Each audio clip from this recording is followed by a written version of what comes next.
Goddamn monsoons! Motherfucker climate change! In the last 5 years, our country has fought through the most challenging times since the Second World War. As I stand here as your Prime Minister, I can't help but reflect that my first proper introduction to you was just over 4 years ago. I stood behind one of the podiums, upstairs in the building behind me. I told you that we faced a generation-defining moment, and that we as a society would not be judged by some government action, but by the small acts of kindness that we showed one another. You met that challenge, and then some, and I have never been prouder to be British. And when I introduced the furlough scheme, I did so not because I saw a country simply in need of desperate help, albeit we were, but because I saw a country whose future hung in the balance. I could be bold and trust in the tens of millions of you at home that you would rise to the moment, or I could accept the inevitable millions of job losses and pick up the pieces. In truth, it was no choice at all. I have never and will never leave the people of this country to face the darkest of days alone. And you know that because you've seen it.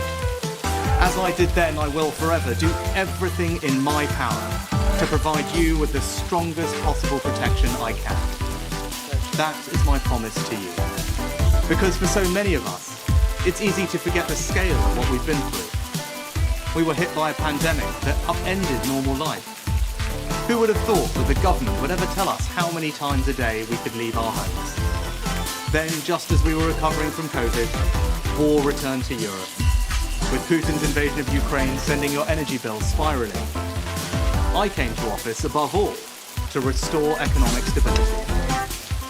Economic stability is the bedrock of any future success, whether that is rising wages and good jobs, investment in our public services, or the defence of the country.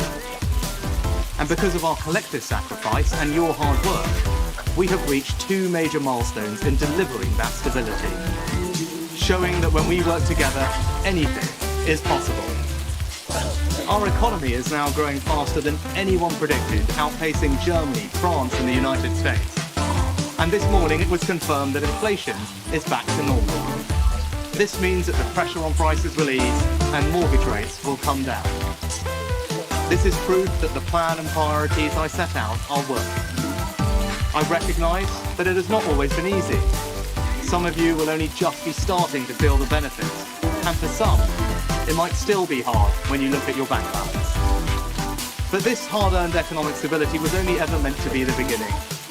The question now is how, and who do you trust to turn that foundation into a secure future for you, your family, and our country. Now is the moment for Britain to choose its future. To decide whether we want to build on the progress we have made or risk going back to square one with no plan and no certainty. Earlier today, I spoke with His Majesty the King to request the dissolution of Parliament. The King has granted this request, and we will have a general election on the 4th of July.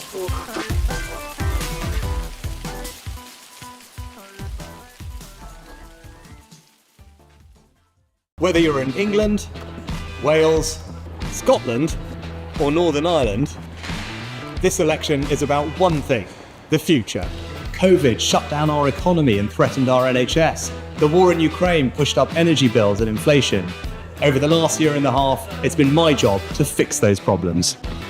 Record funding for the NHS, inflation down from 11% to 2.3%, taxes cut, and pensions protected.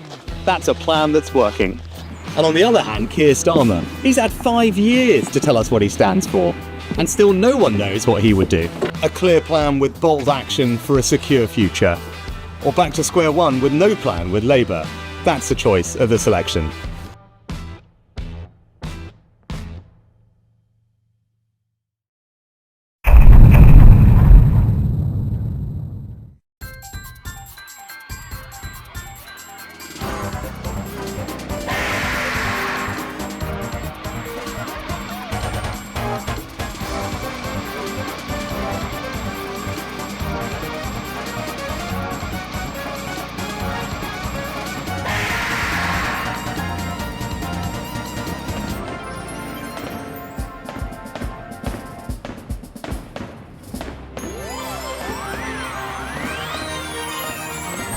My dad was a toolmaker.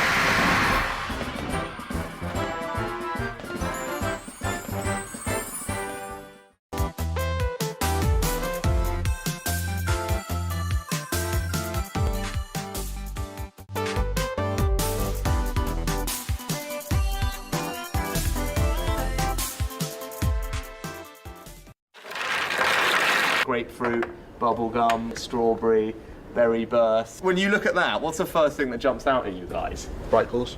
Let's take a sweet. Appealing to younger people. Do you think that's right? No. No. Concerning. Concerning.